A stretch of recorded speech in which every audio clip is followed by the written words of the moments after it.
Pascaline Ayoud, donc nous sommes là pour écouter votre exposé sur votre thèse, donc, qui s'intitule Partial Weighting of Thin Liquid Films in Polymer Tubes. Le jury est constitué de M. Benoît Chail. Vous avez 45 minutes, qui sera suivi de questions qu'on imagine nombreuses.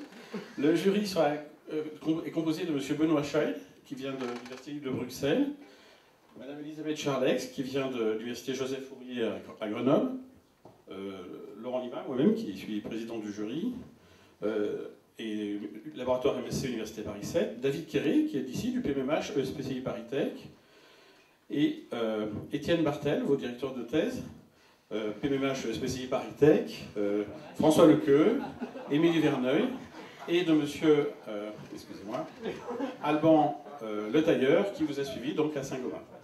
Puis Saint-Gobain. Voilà. Merci, Monsieur le Président.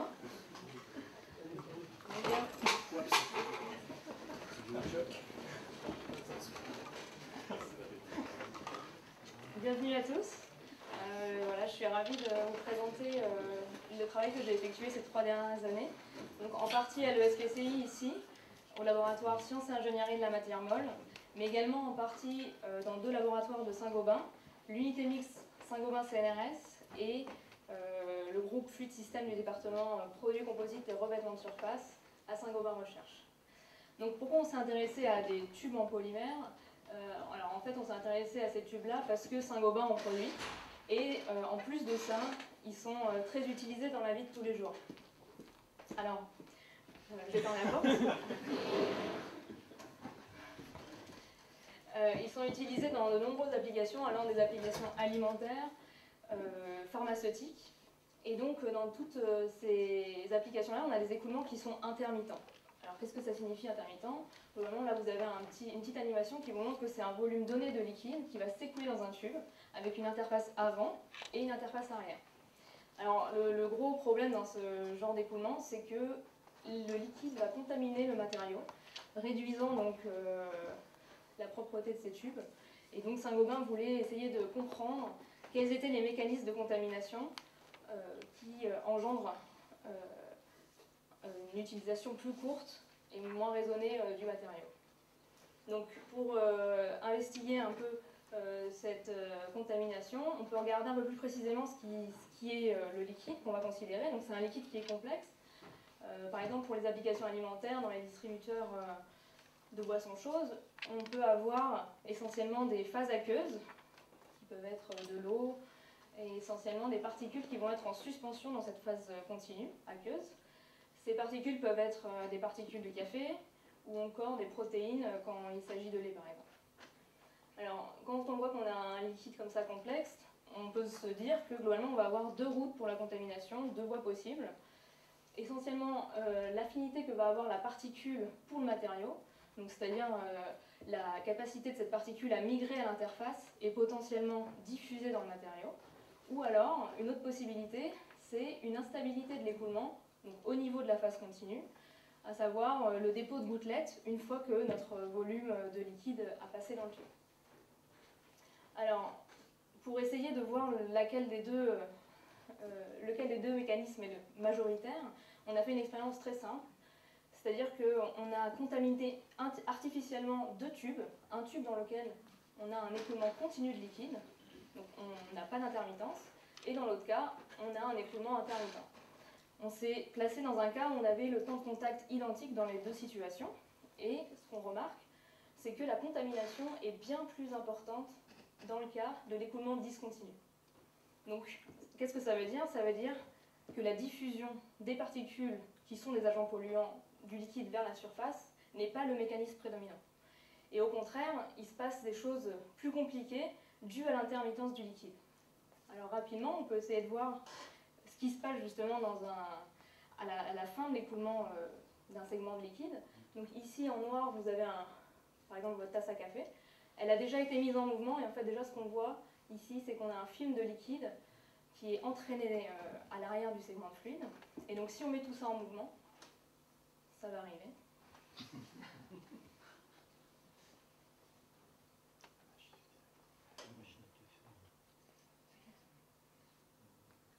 Donc vous la reverrez, ne vous inquiétez pas.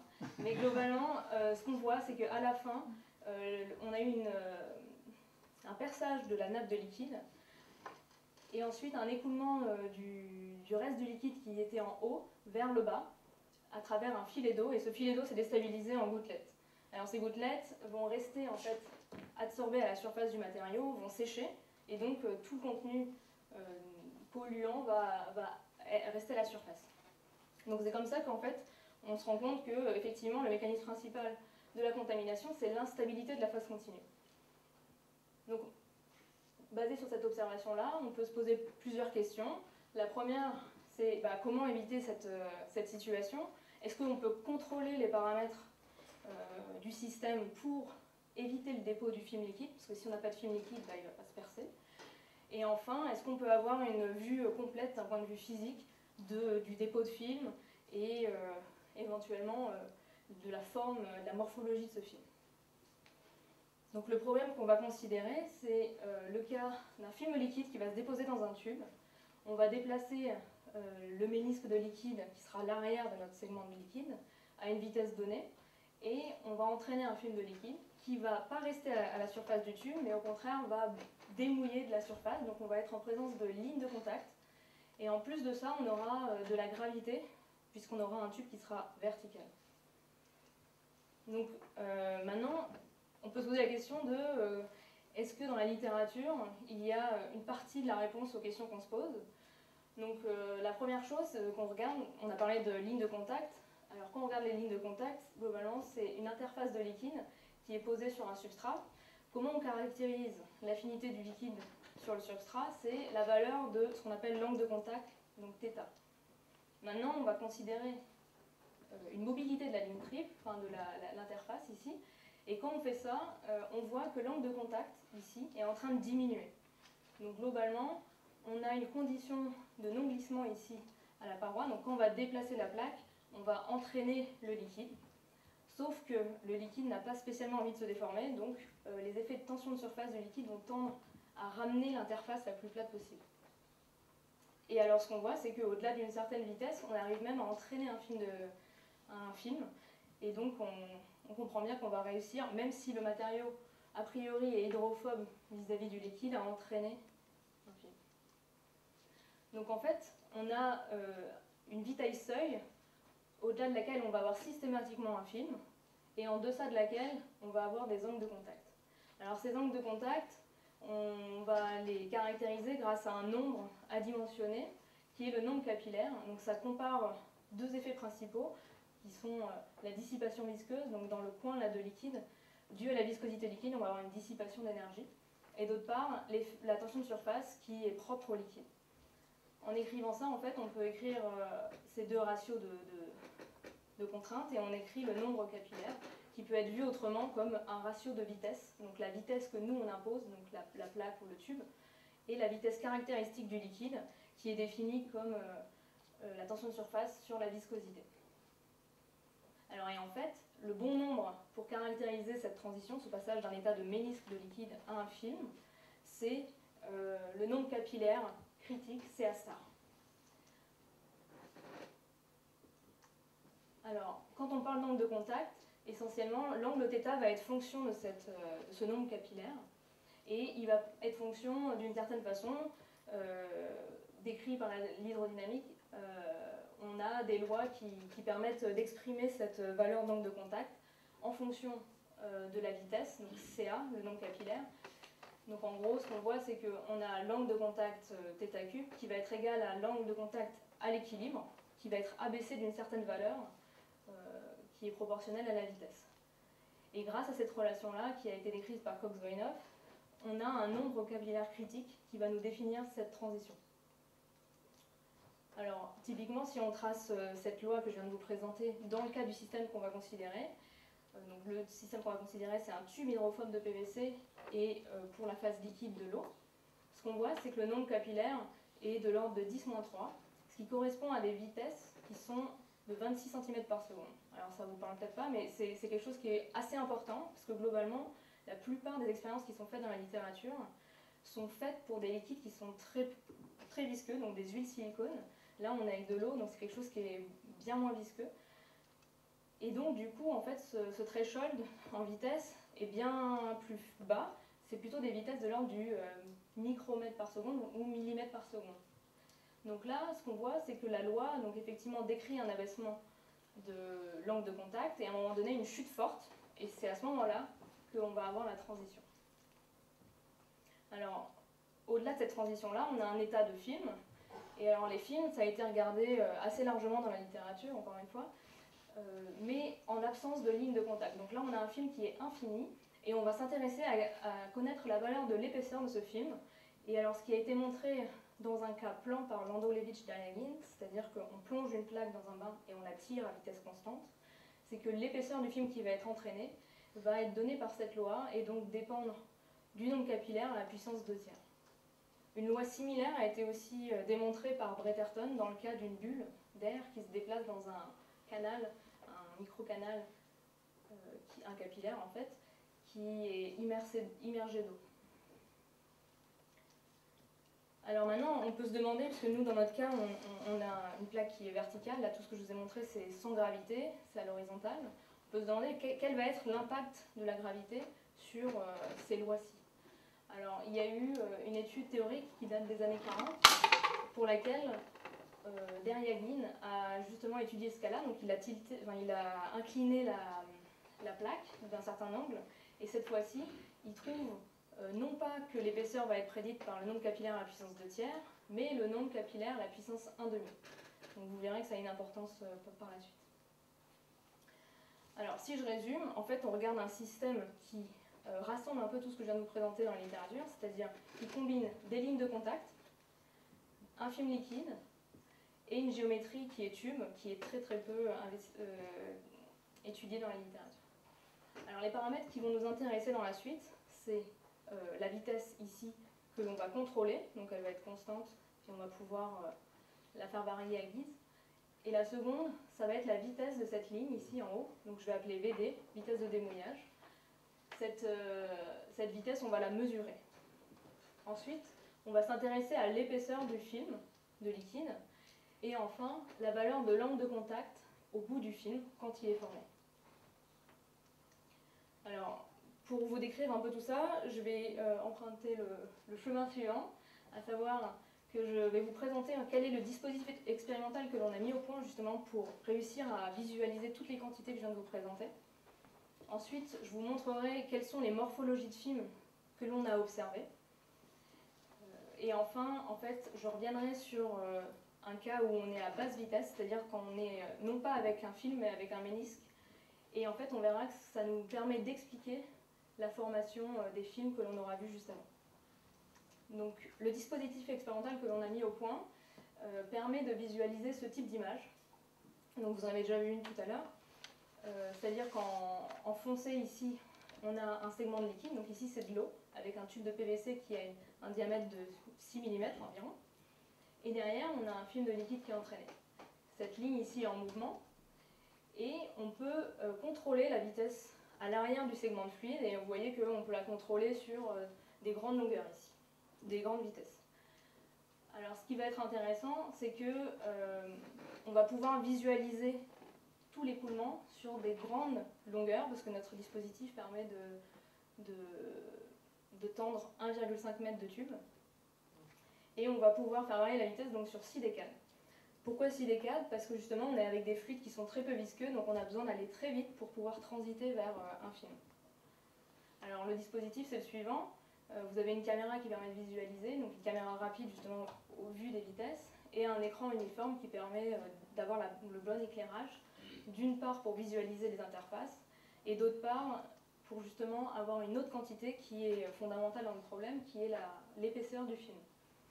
Donc comment on a mesuré in situ l'épaisseur du film? Vous voyez bien qu'avec un tube c'est assez compliqué d'atteindre l'épaisseur du film, parce qu'on ne peut pas a priori traverser l'interface pour mettre son œil, mais on peut utiliser des méthodes non invasives en colorant justement le liquide et en mesurant l'absorption lumineuse de ce colorant. Donc c'est en fait une méthode très simple qui est l'utilisation de la loi de Beer-Lambert.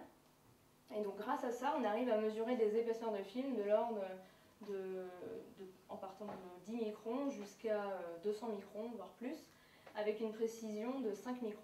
Donc c'est très intéressant et on a une très bonne résolution à la fois spatiale et temporelle. Donc bien sûr, on voit que là on est en train de rajouter un colorant. On parle de contamination, donc nécessairement il faut qu'il y ait d'une part que le colorant ne contamine pas le matériau, parce que c'est ce qu'on veut éviter, et d'autre part que le colorant ne change pas la tension de surface du liquide, étant donné que c'est une caractéristique fondamentale qui va intervenir dans le nombre capillaire. Donc maintenant, je vais vous présenter les morphologies de film qu'on a pu observer. Donc comme je vous ai présenté dans la première partie de l'introduction, à très basse vitesse, on va avoir un ménisque de liquide et une déflexion en fait, de ce ménisque qui va faire varier l'angle de contact. Au-delà d'une certaine vitesse, on entraîne un film. Ce film démouille et draine sous gravité. Donc là, je vais vous montrer justement la vidéo qui correspondait à l'image précédente. Donc on est aux alentours de 13 cm par seconde. Et donc ce qu'on voit, c'est notre segment de fluide qui se déplace. Et on a le film qui a une longueur finie, qui à vue d'œil est relativement homogène. Donc là, vous avez une séquence d'images qui permet de visualiser mieux le film. Et vous voyez qu'à vue d'œil, l'épaisseur est constante parce que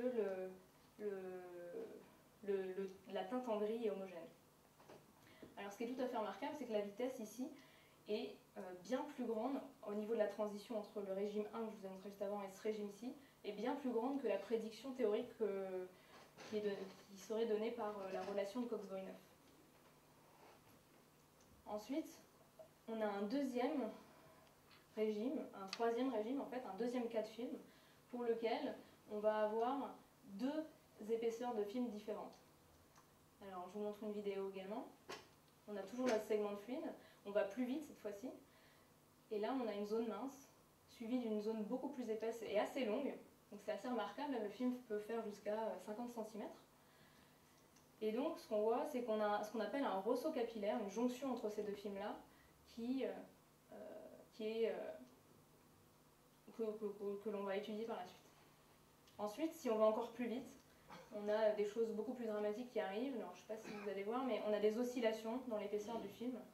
Et ça aussi, c'est quelque chose qui serait très intéressant d'étudier, mais que je ne vais pas présenter aujourd'hui. Alors, la première chose qu'on peut regarder, grâce à ces vidéos-là, c'est répéter l'expérience en faisant varier la vitesse. Et alors, ce qu'on va regarder, c'est quelle est la vitesse de la ligne de contact en haut du film, en fonction de la vitesse que nous, on a imposée, la vitesse V. Alors, si on fait ça, on voit que globalement, on a deux régimes. Un premier régime de croissance de la vitesse de démouillage avec la vitesse V que l'on impose, et ensuite une saturation de cette vitesse de démouillage, et donc à ce moment-là, elle devient complètement indépendante de la vitesse que nous on impose au niveau du segment de fluide. Donc je m'aperçois que j'ai oublié de vous mentionner que le déplacement du liquide est imposé par un débit d'air en haut du tube. Donc le premier régime, où on a une croissance et une dépendance de la vitesse de démouillage, correspond justement au régime où on a un film de liquide. Au-delà, au moment de la saturation, ici, on passe sur le second régime. Alors, ce qui est connu dans la littérature, normalement, c'est que pour un liquide donné et un matériau donné, on va avoir une seule et unique valeur de vitesse de démouillage. Donc finalement, en fait, ce plateau-là aurait été attendu dans la plupart des cas. Et alors, ce qui est assez étrange, c'est justement cette dépendance de la vitesse de démouillage à plus basse vitesse. Donc c'est ça qu'on va essayer de regarder après par la suite. Donc la première chose que l'on peut faire, c'est faire varier la viscosité du liquide. Donc en faisant ça, on prend de l'eau et on rajoute un viscosifiant qui est du glycérol. Et donc grâce à ça, on peut faire différentes courbes, donc différentes expériences. Et dans ce cas-là, on voit que globalement, on a la même tendance à chaque fois, sauf que la grosse différence, c'est la valeur au plateau, la valeur de saturation. Et donc cette valeur de saturation diminue à mesure que l'on augmente la viscosité du liquide. Donc comme je vous l'ai introduit précédemment, on peut redimensionner ces vitesses-là en divisant par la vitesse caractéristique du liquide. Si on fait ça, on obtient les nombres capillaires. Et donc ce nombre capillaire-là peut être tracé, donc, le nombre capillaire relatif à la vitesse de démouillage peut être retracé en fonction du nombre capillaire relatif à la vitesse que nous on impose au niveau du segment liquide. Et dans ce cas-là, on voit que toutes ces courbes se retrouvent sur une seule et même courbe. En plus de ça, ça permet de complètement définir les régimes. À savoir, on a une seconde limite bien définie par un nombre capillaire Ca star qui permet de nous définir la limite entre le régime 2 avec un film et le régime 3 avec 2 films. Donc maintenant qu'on a regardé la cinématique de ces interfaces, la seconde donnée qui nous intéresse, c'est l'épaisseur du film. Donc on va se placer dans le cas où on est dans le régime 2 et on va regarder quelle est la morphologie du film grâce à notre méthode non invasive de mesure d'épaisseur. Alors si on fait ça, ici vous avez justement une portion de tube, donc en Z, et ici la mesure de l'épaisseur du profil du film. Donc ce qu'on voit ici, c'est l'arrière du segment de fluide, donc c'est à ce niveau-là. Donc ce qu'on voit, c'est que globalement, on a une première extrémité qui est creusée, donc c'est ce qu'on appelle un dimple. Et ensuite, on a un film qui est complètement homogène et qui se termine par un bourrelet pour ensuite atteindre la surface du tube. Donc là, je vous présente des profils successifs dans le temps que j'ai mis en fait dans le référentiel du ménisque ici. Et ce qu'on voit globalement, c'est que le film croît à épaisseur constante et s'allonge. La deuxième chose que je vous fais remarquer, c'est que les deux extrémités, donc le bas et le haut, sont complètement stationnaires, c'est-à-dire ne changent pas de forme à mesure que le temps passe. Alors, vu que cette épaisseur-là est constante pour une vitesse donnée, on va pouvoir mesurer cette épaisseur-là en faisant varier la vitesse. Si on fait ça, on a l'épaisseur ici qui est redimensionnée par une longueur pour avoir quelque chose qui est sans dimension. Et on la trace en fonction du nombre capillaire relatif à la vitesse de démouillage. En faisant ça, la première chose que l'on observe, c'est qu'on a l'épaisseur qui augmente à mesure que l'on augmente la vitesse. Et pas n'importe comment, vraiment avec le nombre capillaire, étant donné qu'on n'a qu'une seule courbe pour tous les liquides que l'on a considérés. Ensuite, à un moment donné, l'épaisseur, ici, tous les points se regroupent au même endroit.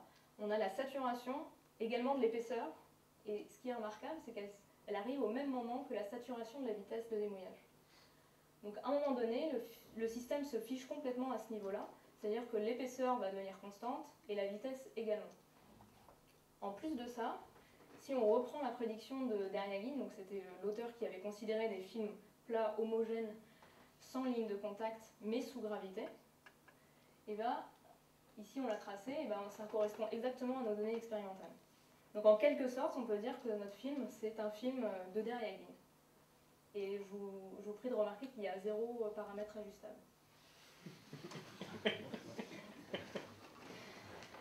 Alors l'autre chose qui est assez étonnante, c'est que par rapport à la prédiction de Deryaguine,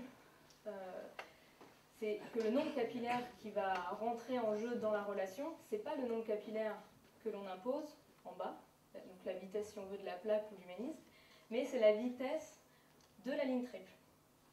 Donc là, si on avait tracé justement la même courbe, mais cette fois-ci en fonction du nombre capillaire du bas du ménisque, on voit qu'on dévie complètement de la prédiction de Deryaguine. Alors maintenant, on peut essayer d'avoir une compréhension un peu plus fine en posant le problème de manière théorique. Mais avant ça, il faut faire attention parce que ce qu'on a vu, c'est que dans ce régime-là, on a deux vitesses différentes. On a la vitesse en bas et la vitesse en haut. Donc on a deux référentiels que l'on peut considérer. Donc ici, dans le schéma que j'ai représenté à gauche, le ménisque que l'on a considéré, le référentiel que l'on a considéré, c'est celui du ménisque ici. Donc si on fait ça, on a cette fois-ci le tube qui est en train de remonter à la vitesse v et la ligne triple qui est en train de descendre à la vitesse vd moins v. Alors on va définir des flux. Le flux QC qui va être le flux qui convecte du liquide vers le haut. Le flux QG qui est dû à la gravité, donc c'est le drainage du film vers le bas. Et enfin le flux QD qui est le flux de démouillage qui provient de la ligne triple. Alors la première chose que l'on peut faire pour essayer de voir si on pouvait intuiter justement cette relation épaisseur-vitesse en puissance 1,5, c'est de faire un bilan au niveau du haut du film. Donc on prend un film d'épaisseur constante et on le raccorde à une ligne triple. Donc une ligne triple, c'est juste une ligne de contact. Si on fait ça, on doit égaliser deux flux, le flux de démouillage. Ce flux de démouillage est tout simplement la vitesse en haut fois l'épaisseur du film. avec un flux de drainage gravitaire qui dépend de l'épaisseur à la puissance 3. Donc en égalisant ces deux termes, on retrouve très facilement l'épaisseur du film à la puissance 1,5 avec le fait c'est la même relation que Darjagin avec la vitesse CAD et non pas CA. Alors là, du coup, on a l'impression d'avoir compris ce qui se passait en haut du film. L'autre question, c'est est-ce qu'on arrive à comprendre ce qui se passe en bas? Parce qu'on a une forme qui est complètement atypique. Est-ce qu'on arrive à raccorder un film plat à quelque chose qui serait un ménisque quasi statique? Alors on peut faire un bilan également et numériquement résoudre les équations. Et si on fait ça, en fait, on trouve qu'il y a 3 domaines différents en fonction de la valeur de QC, donc du flux convecté vers le haut, et le flux gravitaire. Donc globalement, si QC est plus petit que QG, on a des solutions qui sont des solutions de type exponentielle oscillante. Qu'est-ce que ça veut dire? Ça veut dire que c'est exactement ce profil en fait. Ensuite, on a toute une gamme.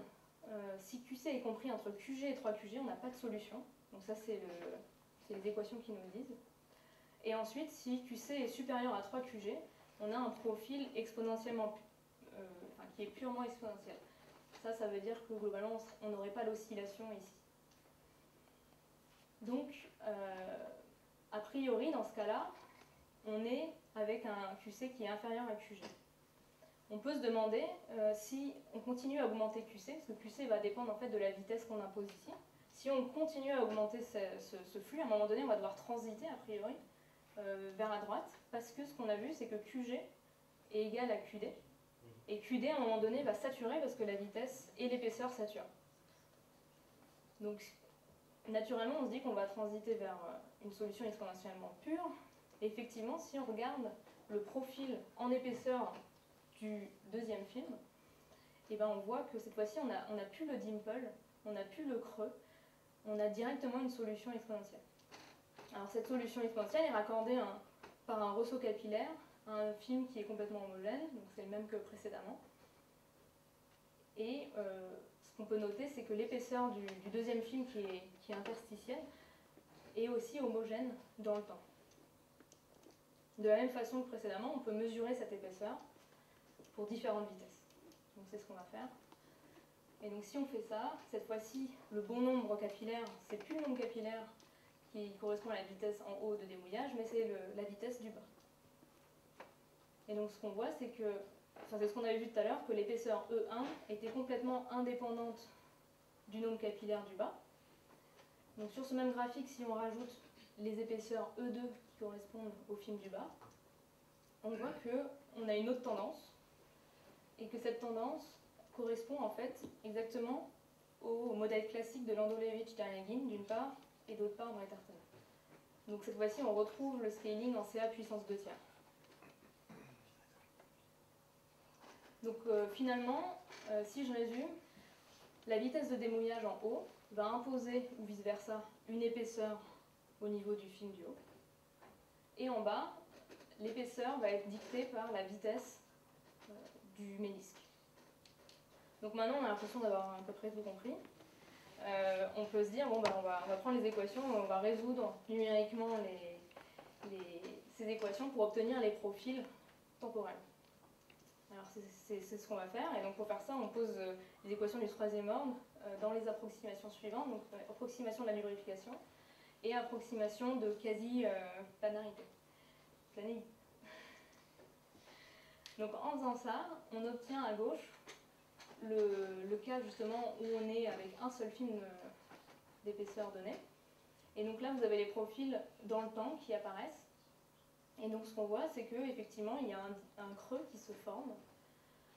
Et qu'ensuite, à un moment donné, l'épaisseur du film est fixée et il n'y a plus qu'un allongement du film lorsque le temps s'écoule. Dans ce cas-là, on est à QC inférieur à QG. On peut faire la même chose dans le cas avec deux films. Et donc si on fait ça, on voit qu'on arrive vraiment à prendre en compte la formation du film beaucoup plus mince qui juxtapose au film plus petit.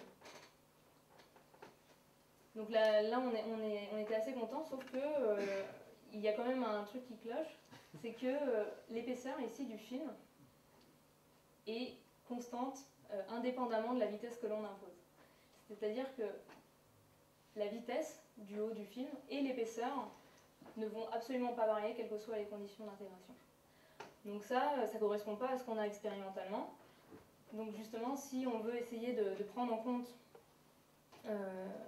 ce paramètre-là, on peut retourner voir dans la littérature si on trouve des choses. Et effectivement, il y a une étude très récente de 2016 qui montre que numériquement, dans un régime 2, qui correspond exactement à notre régime 2 ici, avec un film, la valeur de la vitesse en haut du film est constante. Il n'y a qu'une seule valeur pour cette vitesse-là. Donc on n'est pas les seuls à avoir trouvé par nos simulations que la vitesse du haut est complètement indépendante. Donc je vous rappelle que nous, ce qu'on veut expliquer, c'est la variation du nombre capillaire avec donc de la vitesse de démouillage avec la vitesse. C'est exactement ce domaine-là. Eux, ils sont constants, nous, on varie. Et expérimentalement, il y a une preuve aussi de l'existence de ce film à double épaisseur, qui a été étudié par Sneyer et collaborateurs, où cette fois-ci, l'épaisseur du film, on voit qu'on a globalement un point, c'est-à-dire une seule valeur de l'épaisseur du film. Donc ça correspond au plateau qu'on avait observé. Et encore une fois, nous, ce qu'on veut expliquer, c'est la dépendance de l'épaisseur avec le nombre capillaire. Donc en regardant ça, on se dit qu'il doit y avoir un ingrédient supplémentaire qui permettrait de prendre en compte la variation de l'épaisseur. Et donc la question qu'on se pose à ce niveau-là, c'est pourquoi expérimentalement on observe une variation de cette épaisseur avec cette vitesse? Pourquoi on a un film de Deryaguine? Donc pour répondre à cette question, ce qu'on a fait, c'est on est retourné aux bases vitesses, c'est-à-dire on a regardé ce qui se passait au niveau de la transition de mouillage. Parce que ce qu'on se dit là, globalement, c'est que on a un film qui transite beaucoup plus tôt, on a une formation de film qui arrive beaucoup plus tôt, et donc il doit se passer des choses à plus basse vitesse qui permettent d'expliquer la formation de ce film. Donc là, on repasse dans un cas où on a un ménisque de liquide. À vitesse nulle, ce ménisque prend une forme stationnaire, enfin une forme donnée, définie d'équilibre.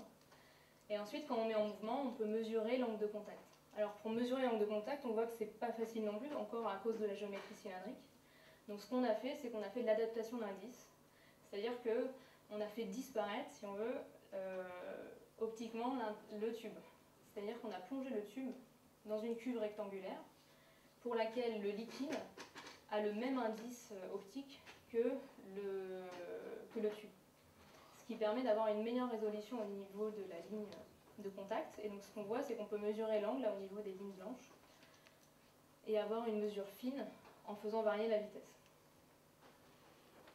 Donc on peut faire ça pour différentes vitesses. On varie la vitesse et on mesure l'angle de contact qui en résulte. Donc ensuite, on peut tracer ces angles de contact en fonction du nombre capillaire. Donc en rouge, je représente les angles de reculés, c'est-à-dire exactement la situation qu'on vient de voir. On est en train d'avoir le ménisque qui descend, donc il est en reculé par rapport à la surface. Ce qu'on voit globalement, c'est qu'on part d'une valeur quasi équilibre ici, à vitesse nulle. Cette vitesse chute jusqu'à une certaine valeur qui est CA star, et ensuite se stabilise. Donc dans cette gamme-là, on mesure l'angle de contact non pas au niveau du point de liquide, mais au niveau de la ligne de contact du film, puisqu'on a un film. L'angle ici serait de 0. Alors la première chose qu'on peut voir, c'est que la prédiction, c'est ce que je vous disais tout à l'heure, la prédiction de Cox-Voinov, qui est en pointillé ici, prédit une transition et donc une chute de l'angle de contact bien plus loin que celle que nous on observe expérimentalement. D'autre part, on peut regarder les angles d'avancée, je ne vais pas trop en parler aujourd'hui, mais ce qu'on voit, c'est que, alors on le voit très légèrement ici, c'est que on a une très faible dépendance de l'angle de contact à l'avancée par rapport à la vitesse.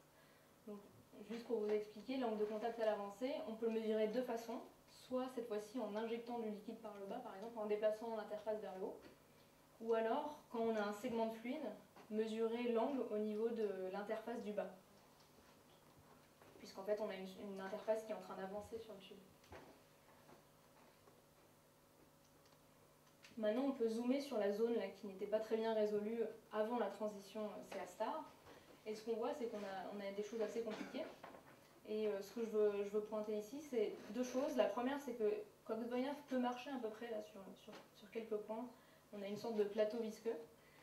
Et ensuite, on a une zone où on a une forte chute, une chute progressive de l'angle de contact. Et donc, on a voulu s'intéresser plus en détail à ce qui se passait ici. Alors, pour s'intéresser à ce qui se passait ici, globalement, c'était assez compliqué parce que c'était des très faibles variations de vitesse.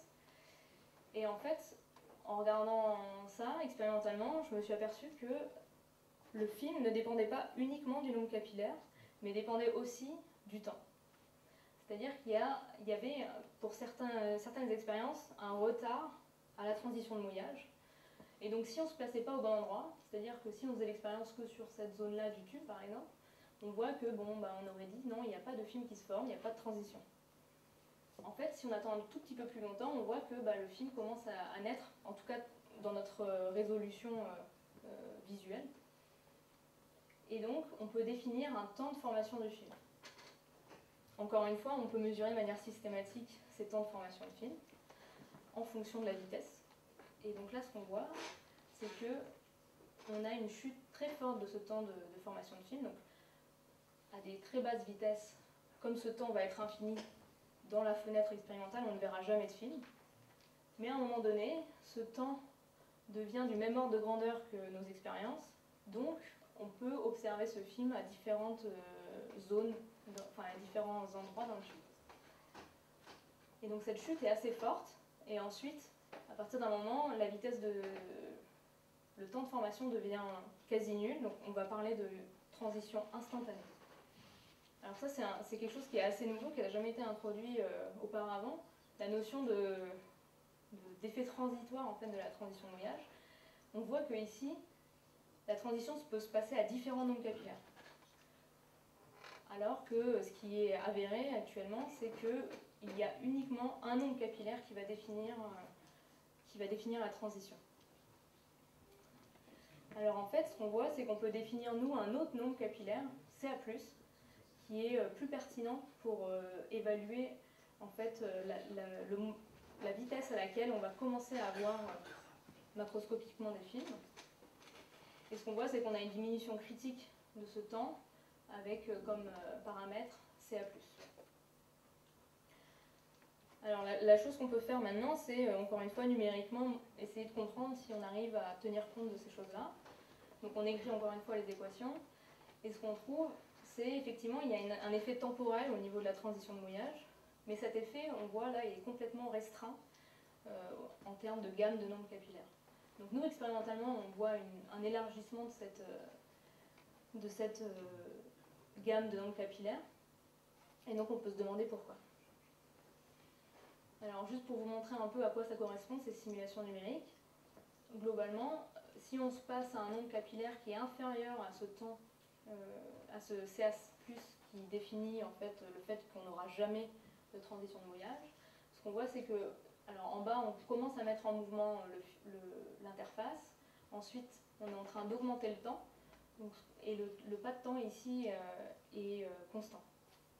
Donc ce qu'on voit c'est qu'on a un ralentissement en fait de la mise en place de la forme finale du ménisque jusqu'à une stabilisation à une forme bien définie. Au-delà de la transition, en fait, on a ce même mécanisme, c'est-à-dire qu'on est en train de déplacer de plus en plus lentement l'interface, et à un moment donné, on a une accumulation de profils où on peut se dire, bon, on va pouvoir définir effectivement un nombre de contacts, mais en fait, non, ça transite vers le dépôt d'un film. Donc voilà, vous avez toute l'histoire. Maintenant, je vais conclure et je vais essayer de rassembler un peu toutes les pièces pour vous montrer ce qu'on a compris et ce qu'on n'a pas compris. Donc, la première chose, c'est que le bon nombre capillaire, c'est pas le nombre capillaire du bas que l'on impose, mais c'est le nombre capillaire de la vitesse de démouillage. Maintenant, on va regarder l'angle de contact. Ce qu'on a vu, c'est que Cox-Voinov prédit une certaine valeur de transition. Donc, pour un matériau donné, qui va être caractérisé par un angle de contact à l'équilibre, on va prédire une vitesse. Et en fait, nous, expérimentalement, on voit que la transition elle arrive beaucoup plus tôt. Néanmoins, on a quand même un plateau ici qui pourrait être apparenté à Cox-Voinov. Et donc, on peut essayer justement de se dire, bon, on va abaisser la valeur à l'équilibre. Et si on fait ça, on voit qu'on arrive un petit peu à baisser la valeur à la transition, mais toujours on n'est pas sur cette valeur CA star. Donc dans ces cas-là, on est dans le cas où on a un ménisque, on a mesuré l'angle de contact.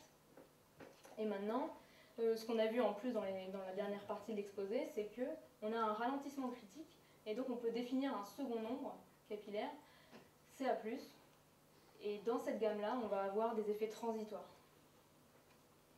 Ensuite, au-delà de CA star, on a un film qui a une certaine géométrie, c'est-à-dire qu'on avait un creux en bas, un bourrelet en haut. Donc le bourrelet, typiquement, c'est quelque chose dont je ne vous ai pas parlé, mais c'est parce qu'en fait, on ne comprend pas sa formation.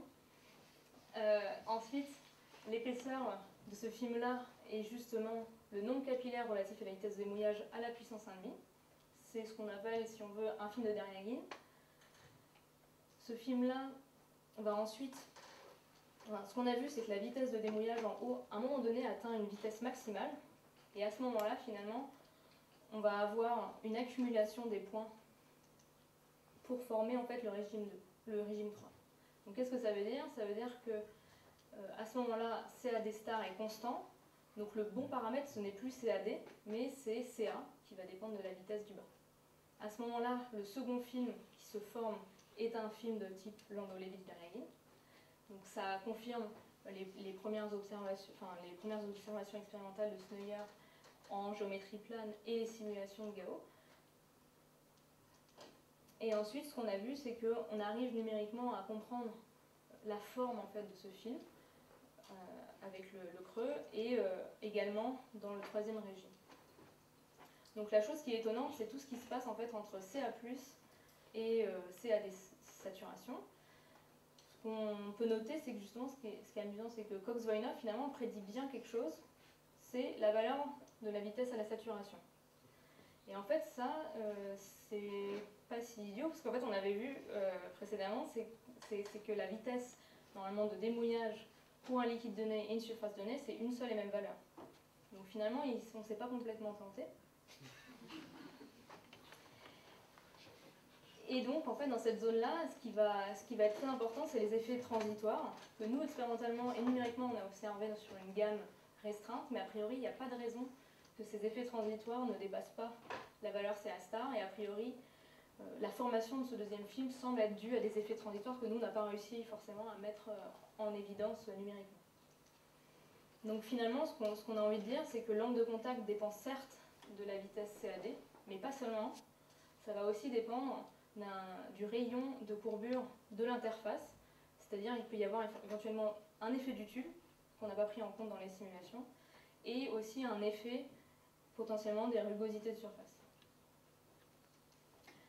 Alors d'un point de vue pratique, pour l'industriel, Saint-Gobain, on peut tracer un diagramme de phase en rassemblant toutes les expériences dans les différentes configurations. Et donc ce qu'on voit, c'est qu'en ordonnée, on peut tracer donc, par exemple les propriétés du liquide, gamma, la tension de surface, θr qui serait la propriété du tube que l'on va considérer, et de tracer tout ça en fonction du nombre capillaire, donc la vitesse de l'écoulement qu'on va induire. Et donc ce qu'on voit, c'est qu'on a différentes zones. Une zone qu'on va appeler zone de stabilité parce que c'est la zone pour laquelle on va avoir zéro film, donc potentiellement moins de contamination du tube. Ensuite, une zone orange pour laquelle potentiellement il y aura un film, mais on peut se dire qu'il va être suffisamment court et stable pour ne pas se déstabiliser. Et enfin, une zone où là, on a des instabilités, et donc c'est le film que je vous montrais au début. Donc là, on le voit mieux. Donc ce cas-là, finalement, est assez courant, et donc représente une certaine gamme, un certain domaine de l'espace. Et donc si on avait utilisé les prédictions théoriques de la littérature, en fait on se serait complètement planté sur cette taille de zone stable, c'est-à-dire qu'on aurait prédit quelque chose de beaucoup plus grand. Or, c'est pas le cas. Alors maintenant, il y a quand même des questions qui restent en suspens, à savoir qu'est-ce qui se passe si on change la surface en termes de chimie. Donc on va induire une variation de θ ici. Alors on a fait quelques expériences et j'ai décrit dans le manuscrit, mais globalement on pourrait encore plus étendre la variation de la chimie du tube. Quelque chose qu'on n'a pas fait, c'est induire une rugosité plus ou moins régulière. Et ensuite évaluer l'impact d'une variation du rayon du tube. Alors j'ai fait 3 rayons de tubes différents, mais globalement il faudrait étendre encore une fois cette gamme de variations. Et enfin, quelque chose qu'on n'arrive pas à expliquer, c'est quelle est la raison physique pour expliquer d'une part l'élargissement de la transition de mouillage et d'autre part la formation de ce film sûrement dû à des effets transitoires. Donc avec ça, j'aimerais remercier certaines personnes, beaucoup de gens, déjà vous tous, pour être présents.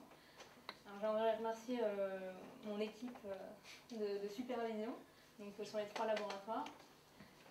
Donc Étienne Martel, François Lequeux et Vimy Verneuil à l'ESPCI, Jérémy Tesser à l'unité mixte, Alban Leclailleur à SGR. Ensuite, j'aimerais remercier les étudiants qui ont eu l'occasion de travailler avec moi pendant ma thèse, donc Stanley, Clément Lascar et Claire Barras. Ensuite, j'aimerais remercier également les gens qui ont contribué à ce travail ou observé de loin le travail.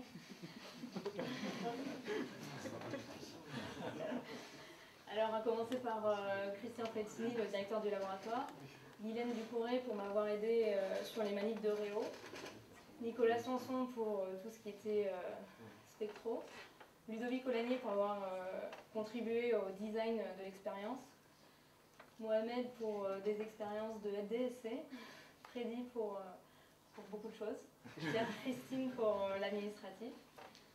Ensuite, côté SVI, Emmanuel Gouillard pour avoir participé à mes réunions de suivi, François Pigeonneau pour les discussions autour du numérique, Pierre Job pour avoir participé également au suivi de ma thèse, Alban Sauré également, Irina pour tout ce qui était vérification des problèmes de caustique et d'optique au niveau des tubes, Valérie pour l'administratif. Et enfin, à SGR, Hélène Lenibois et François Creuset. Merci beaucoup pour avoir lancé la thèse d'une part et pour avoir suivi son avancement. Également Mathieu Janico qui était dans le processus de lancement de thèse et Boris Jaffrenou également. Et je vais finir par l'ensemble des laboratoires dans lesquels j'ai vécu ces 3 dernières années. Et bien sûr, vous tous pour votre présence.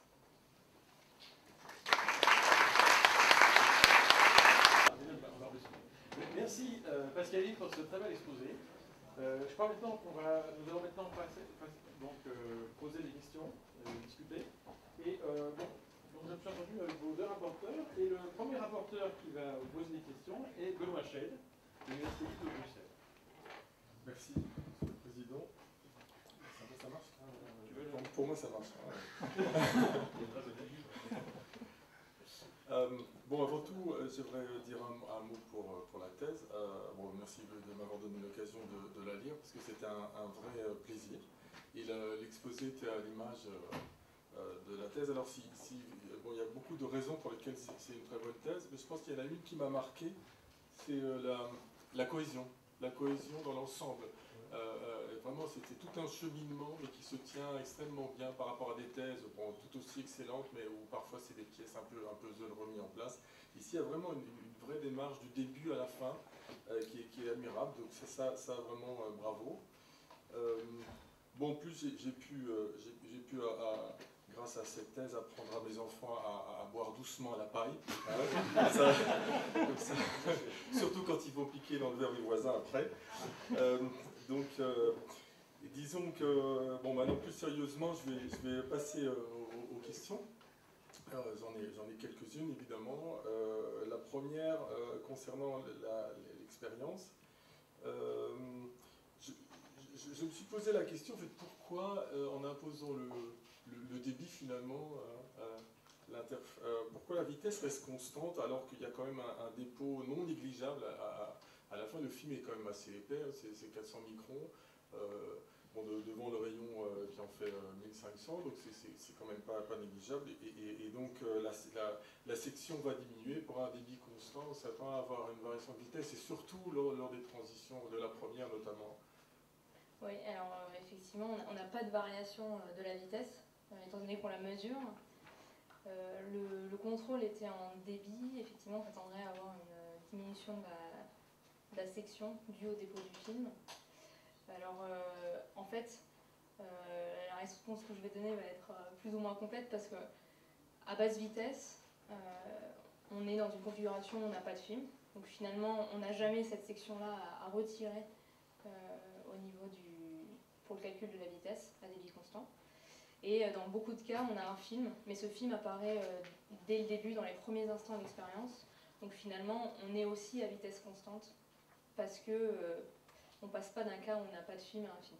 Ce seul cas-là, effectivement, est peut-être à prendre en compte dans la dernière partie de l'exposé, donc dans les transitoires, le chapitre 3 de la thèse. Donc dans ces cas-là, effectivement, il peut y avoir une variation, peut-être de la vitesse, mais en tout cas qui n'est pas mesurable, nous, expérimentalement parlant, dans la résolution de nos images. Et au-delà, on est dans le cas où on a un film, donc globalement on n'a pas de variation d'épaisseur, donc on a une section qui est bien définie dès le début de l'expérience.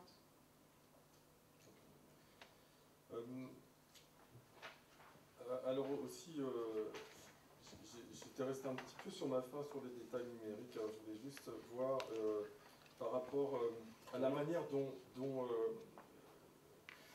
les équations sont résolues, surtout par rapport au domaine, puisqu'on a finalement une solution dont le domaine de résolution augmente dans le temps. Donc déjà, est-ce que c'est un maillage déformable enfin, quelle est la stratégie pour résoudre une équation dans un domaine qui varie dans le temps? Oui. Alors, tout ce qui était simulation en instationnaire, l'algorithme a été écrit par Étienne Bartel. Donc je peux en définir un petit peu les détails, mais c'est vrai qu'il y a plusieurs astuces que Étienne a trouvées en s'inspirant d'une part de la littérature et aussi en discutant avec Franck, par exemple, Pigeonneux. Donc la première chose, c'est qu'on a un pas spatial qui est défini à chaque intégration, puisqu'en fait on a intégré par différence finie, ce qui veut dire que le pas s'ajuste donc en fait on intègre plusieurs fois le même point jusqu'à temps que ce pas-là soit suffisamment petit par rapport à une certaine valeur et qu'on ait un profil qui soit pas complètement dans les choux. Et donc à ce moment-là, ce pas de temps est pris comme valeur pour ce point-là. Et à l'intégration suivante, on réitère ce calcul de pas en fait. Donc ça c'est pour le spatial. Et pour le temporel, c'est quelque chose d'assez similaire. En fait, c'est une double différence finie, si on veut, plus les astuces de variation, parce qu'en fait, on a des conditions au niveau de la ligne triple qui sont pas si simples que ça. Et il fallait justement mettre au point des astuces pour résoudre numériquement ces profils. Les résultats sont très jolis en tout cas.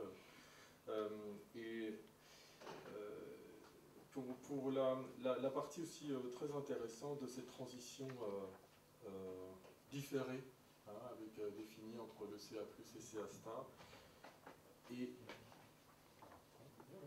alors je me demandais d'abord d'une part comment numériquement la transition instantanée était définie, donc numériquement. Parce que c'est pas si évident à observer. Oui, en fait, j'ai défini un pas, enfin une variation. Donc là, oui, sur ce graphe-là, justement, que vous regardez, celui de gauche. Ouais, oui. Oui, je vais le montrer. Voilà, donc celui-ci. Donc en fait, cette fois-ci, on regarde. Donc, Z, c'est la position du ménisque, donc par rapport à la valeur à 0. Donc au début, on est à une valeur à 0 et ensuite on met en mouvement, donc on a une élévation du ménisque. Donc chaque courbe correspond à l'évolution de cette élévation au cours du temps. Et donc ce qu'on voit, c'est qu'on a une élévation, puis une stabilisation en dessous de la valeur critique, transition. Et ensuite, à un moment donné, en fait, je calcule le delta. Donc par exemple, alors je ne sais plus laquelle c'est, mais il y en a une qui décolle. Donc par exemple, prenons celle-ci. On voit qu'elle décolle. Et donc je définis un delta Z, au-delà duquel on va définir justement l'entraînement du film dans la gamme de temps considérée. Merci.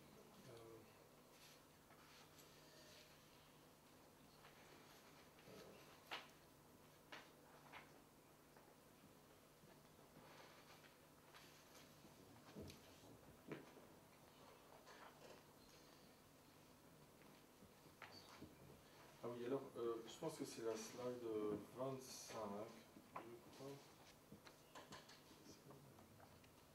25 ou...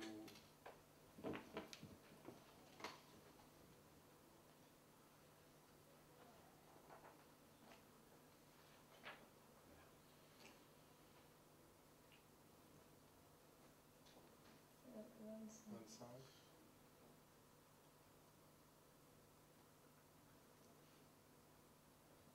Ouais. Là, on peut se demander, en fait, c'est intéressant de voir que les points pour le film mince passent de Landau-Levitch à Brett Horton, finalement. Mais est-ce que c'est pas une... Est-ce que c'est pas... Parce que c'est pas lié à la déformation, plus on augmente la vitesse, plus le ménisque est déformé, finalement. Est-ce qu'il n'y a pas le résultat qu'à bas... parce que finalement, le rayon du tube est de l'ordre de la longueur capillaire, donc finalement c'est difficile de discriminer entre les deux. Mais on peut se dire que quand on augmente la vitesse, le ménisque va se déformer, hein, passer à basse vitesse d'une destruction au bénéfice de Landau-Levitch à une plus grande vitesse à une destruction au bénéfice de Brett Horton, ou peut-être redéfinir une courbure moyenne finalement. Alors, on pourrait faire ça. Moi je dirais plutôt que la variation justement de l'épaisseur dans cette gamme-là est probablement due au fait qu'on a un effet de gravité. Parce que le film ici, il est à peu près du même ordre de grandeur que le film du haut, et on a vu qu'il y avait des effets de gravité dans celui du haut, donc il n'y a pas de raison a priori qu'il n'y ait pas de drainage aussi au niveau de ce film mince. Et donc la différence avec Landau-Levitch Brett Horton, c'est que eux n'ont pas considéré le drainage du film. Donc il y a peut-être une correction à faire à ce niveau-là qu'on n'a pas pris le temps de faire. Ah ouais. Enfin ça c'est mon... Et aussi le fait que le Brett Horton en verre pointillé, il est calculé, il dépend de la longueur capillaire qui elle-même dépend de la tension de surface, qui dépend de la viscosité. Oui. Donc pour chaque liquide, en fait, ce sera est-ce que cette variation-là, elle est significative ou pas? Non, justement j'ai essayé de le faire pour tous les liquides, on est quasiment dans le même ordre de grandeur. Là j'ai dû je sais plus pour quel liquide je l'ai tracé, mais sûrement pour ce point-là en fait. Donc viscosité intermédiaire. Alors la 29.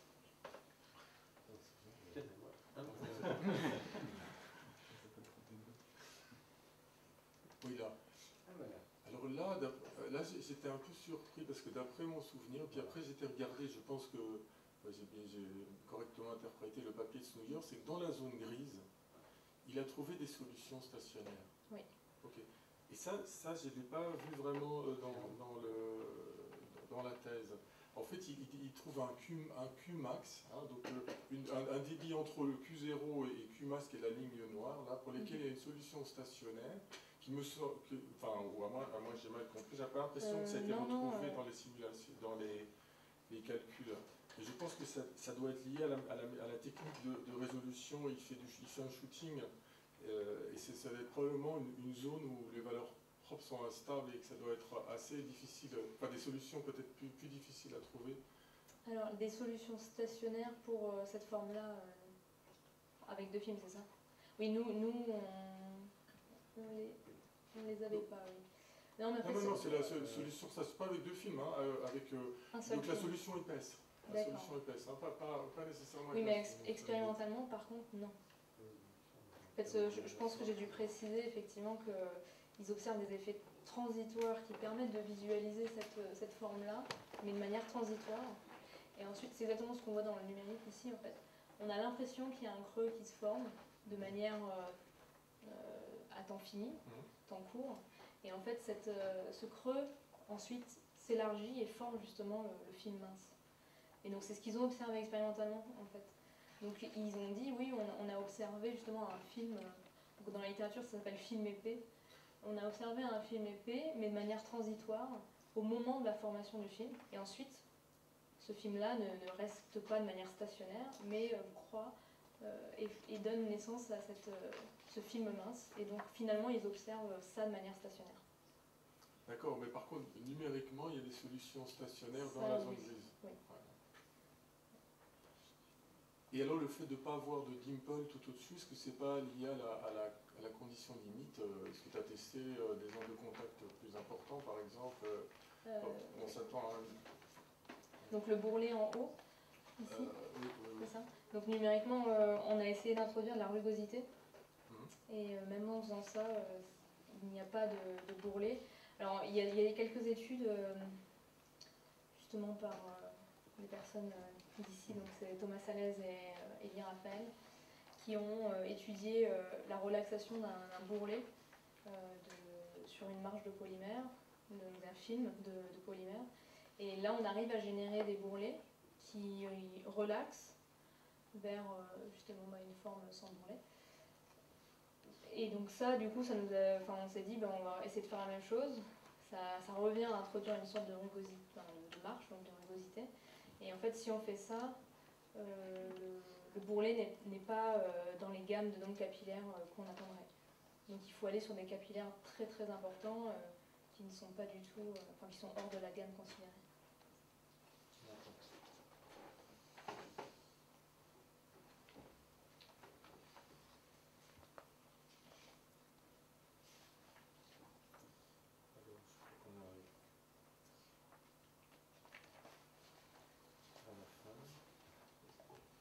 J'avais encore une question peut-être, je ne sais pas à quel point ça peut avoir un intérêt, mais on se demande en tant que physicien, si on regarde ce problème, on aura envie d'être capable de prédire la vitesse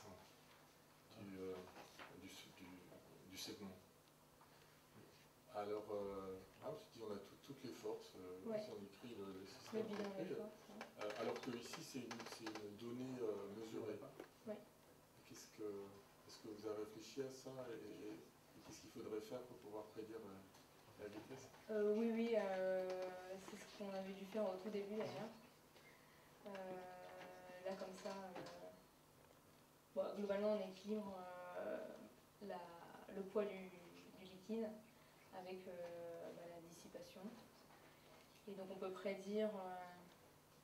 Alors en fait on l'avait fait au tout début parce que l'expérience initialement était faite sous gravité. Donc le segment de fluide s'écoulait sous son poids. Et donc c'était assez simple de faire un bilan des forces et de mesurer la vitesse qui variait cette fois-ci le long du tube. Et c'est d'ailleurs pour s'affranchir de ces variations, qu'on est passé sur un système à débit constant. Et donc oui, on peut retrouver la perte de vitesse justement due à la diminution du volume du fluide à section constante. Ça répond à la question. Merci, merci beaucoup. Voilà, c'est fini. Merci Benoît. Donc maintenant, Elisabeth Charlet, de l'Université Joseph Courbet. Merci, je vais commencer avec l'appareil et puis on verra après comment ça se... Voilà, donc je voulais m'associer à ce qu'a dit monsieur Benoît Scheid sur le fait que j'ai aussi beaucoup apprécié l'unité d'action dans votre manuscrit. Vous avez très bien décrit au départ le problème industriel que vous proposez de résoudre et voilà, c'est vraiment très très bien ciblé. J'ai aussi beaucoup aimé, vous êtes donné vraiment les moyens de l'étudier au niveau de montages expérimentaux. D'habitude, les phénomènes de mouillage, assez souvent, on les étudie à petite échelle, pas toujours, mais enfin quand même assez souvent. Vous avez fait un dispositif de 1,5 m de haut, avec 6 décades de vitesse, et vous avez développé une méthode pour mesurer l'épaisseur des films, en utilisant de l'absorption de colorants, en faisant attention que ça ne change pas la tension de surface pour ne pas ruiner tous les effets capillaires que vous démontrez. Donc ça, j'ai trouvé ça assez remarquable en fait, d'arriver à faire ça pendant une thèse. Et avec une résolution que vous annoncez à 5 microns sur 1,5 m de hauteur, c'est quand même remarquable. J'ai une première question là-dessus, c'est un peu pour mettre d'ailleurs en valeur cet effort. Il y a un moment dans votre thèse où vous avez une confrontation en fait, de la précision de vos mesures, c'est quand vous mesurez la vitesse du ressaut entre les deux films et où vous faites le bilan de masse qui est associé. Il m'a semblé, je pense que je ne fais pas d'erreur, mais vous me contredirez si j'en dis une, que votre bilan de masse il est imparable parce qu'il dépend de absolument rien. Vous avez les épaisseurs et la vitesse, donc il ne peut pas marcher. Voilà. Et quand vous le comparez à vos données expérimentales, c'est effectivement très très bon. Donc première remarque. Deuxième remarque, votre comparaison elle est en log. Donc, donc je me suis posé la question de savoir est-ce que la petite différence qu'on voit dans l'échelle log, c'est compatible avec vos 5 microns de résolution. Effectivement, je n'ai pas vérifié, l'amplitude de la différence entre la prédiction qui sort du bilan au niveau du ressaut avec la résolution expérimentale que j'avais sur le film. C'est effectivement quelque chose qu'il faudrait faire. D'accord. Est-ce que vous êtes d'accord ou pas que ça dépend de rien d'autre et ça doit marcher? Ou j'ai fait une erreur dans l'interprétation de ce que vous avez écrit? C'est possible. J'avoue que même moi, je m'en souviens plus trop. Alors, c'est quelle page? C'est page, par exemple, 103.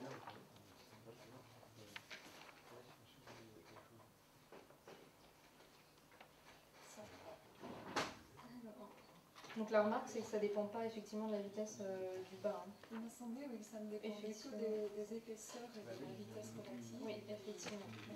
Oui. Parce qu'en fait, on suppose que la vitesse impose l'épaisseur, et donc l'épaisseur suffit en elle-même pour intégrer, entre guillemets, la vitesse dans le bilan. Et donc le bilan tiré de vos expériences, c'est les petites croix là, et c'est vraiment très très proche des mesures. Donc, ouais. Je voulais quand même souligner que c'était vraiment au niveau quantitatif très bien cadré. Voilà. Alors, muni de cette approche expérimentale, vous avez fait beaucoup de mesures et vous avez démontré toute une panoplie de comportements qui, moi, m'a assez impressionnée parce que c'est quand même beaucoup plus difficile et compliqué que ce qu'on a l'habitude de rencontrer sur les phénomènes de mouillage. Et vous les avez très très bien résumés en transparent 38. J'ai bien aimé ça dans votre soutenance. Et parmi tous ces comportements, il y en a qui me semblent très très fortement appuyés par les mesures et très bien compris. Et puis il y en a d'autres que j'ai moins bien compris, et donc voilà, c'est les questions. Alors parmi celui que j'ai très bien, je trouve magnifiquement documenté, évidemment, c'est la loi de Derrien sans paramètres ajustables, comme vous l'avez fait remarquer. Et j'ai aussi beaucoup aimé l'analyse en termes de débit avec lequel vous l'avez démontré. Là, vous avez aussi fait une analyse numérique. Alors, des questions vous ont déjà été posées là-dessus. Moi, les miennes sont beaucoup plus simples. C'est que je n'ai pas très bien toujours compris les résultats. Et donc, je voulais vous demander si vous pouvez m'expliquer. Enfin, si c'est possible. Hein, j'ai conscience que les questions que je vais vous poser ne sont pas forcément très très bien posées. Mais vous avez obtenu en fait des résultats en termes de domaine d'existence ou de non-existence. Dans votre manuscrit, c'est sous forme d'un diagramme qui traçait l'épaisseur du film en fonction du nombre capillaire. Et il y a des domaines où il n'y a pas de solution. Et dans ce domaine où il n'y a pas de solution, vous avez tracé des comportements qui existent dans d'autres configurations expérimentales. Par exemple, la transition entre les solutions exponentielles et les solutions oscillantes. Voilà. Et je voulais vous demander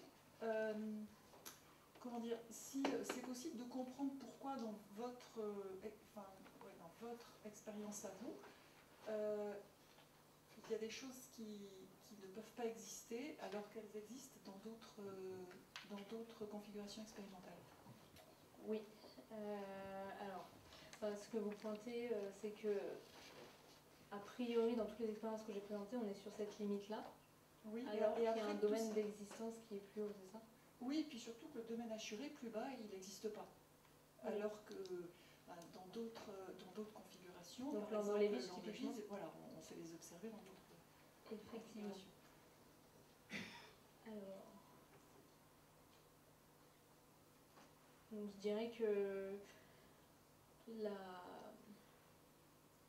donc l'épaisseur là va dépendre du flux, et en fait le flux enfin, si on veut, on n'arrive pas à observer ces solutions alors qu'elles a priori existent, parce que le démouillage est tellement fort que le flux convecté au niveau du ménisque ne peut pas être plus grand. Enfin, je pense que je réexplique un peu les histoires de... On a 3 zones, et en fait QC est toujours inférieur à QG dans le cas des premières expériences, parce que justement le démouillage est tel qu'on ne peut pas battre, même dans la gamme de vitesse considérée, le flux QC. D'accord, c'est-à-dire que par exemple dans l'Andolevitch, il n'y a pas de démouillage au-dessus. Exactement. Et donc c'est pour ça qu'on Dans peut l'Andolevitch, l'observer. c'est un film infini pour lequel il n'y a pas de ligne triple, donc les seuls flux à considérer, c'est ce que j'ai appelé QC et QG. D'accord, et donc là le fait qu'il y ait un démouillage génère quelque chose qui va nous écraser par Exactement. derrière votre... C'est exactement ce qu'il faut avoir dans la tête quand on regarde le problème. D'accord. D'accord. Alors j'ai une autre aussi chose que j'ai... Enfin c'est même pas que j'ai pas bien compris, c'est quand j'ai lu votre manuscrit, j'étais carrément pas d'accord. Et la question vous a déjà été posée, donc je vais essayer de comprendre si j'ai bien compris ce que vous avez répondu. C'est le film qui est entre Bretterton et Landolevitch, donc c'était Transparent 28. Alors là, je vous accorde que ce que vous observez, c'est compris entre ces deux limites. Hein, mais la loi d'échelle n'y est pas, et quand on prend un bout de papier et qu'on essaye de voir quelle est la bonne pente, on trouve plutôt 1 que 2 tiers. Et donc, votre réponse à ça, c'est qu'en fait, il y a quand même des effets de gravité dans ce que vous observez, c'est ça? Oui. Effectivement, je pense qu'il aurait fallu reposer le calcul en prenant en compte la gravité dans le film de Derrien, sans ligne de contact. Pour moi, ça peut apporter une déviation en fait, au niveau de la prédiction. Oui, il a changé carrément, je pense qu'on peut...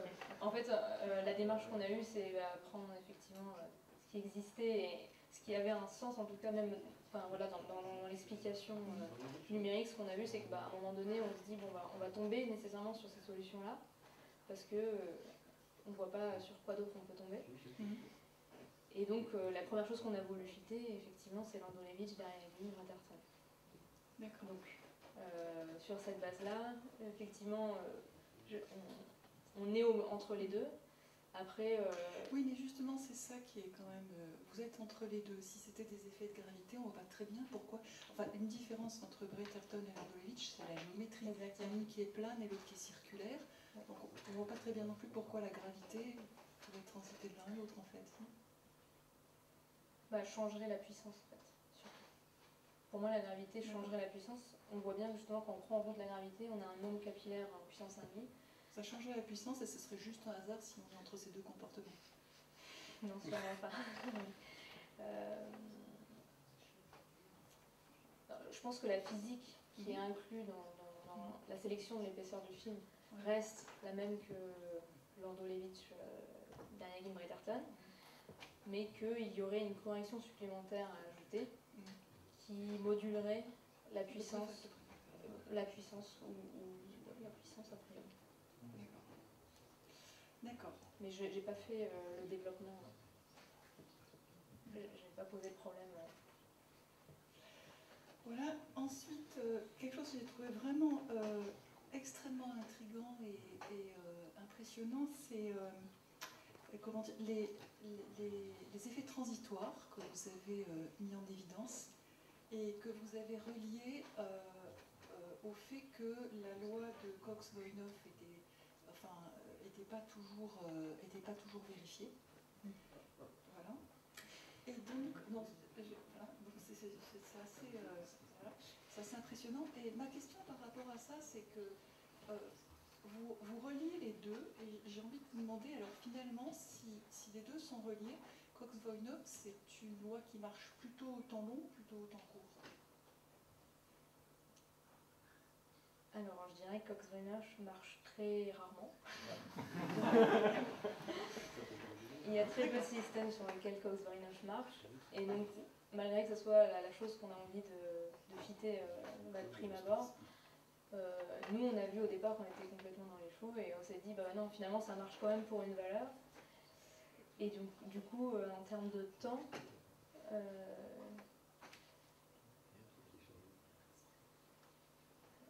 bah, Oui, c'était par rapport au transistor. oui. Bon, en fait, je pense pas que ce soit une question de temps, la vérification de Cox-Weinert. C'est juste une question de physique. La physique qu'il faut prendre en compte, c'est pas la physique de l'angle de contact au niveau du ménisque, mais la physique de l'angle de contact au niveau de la ligne triple, le bout du film. D'accord. En fait, Cox-Weinert marche sur notre bout de film, si on veut, en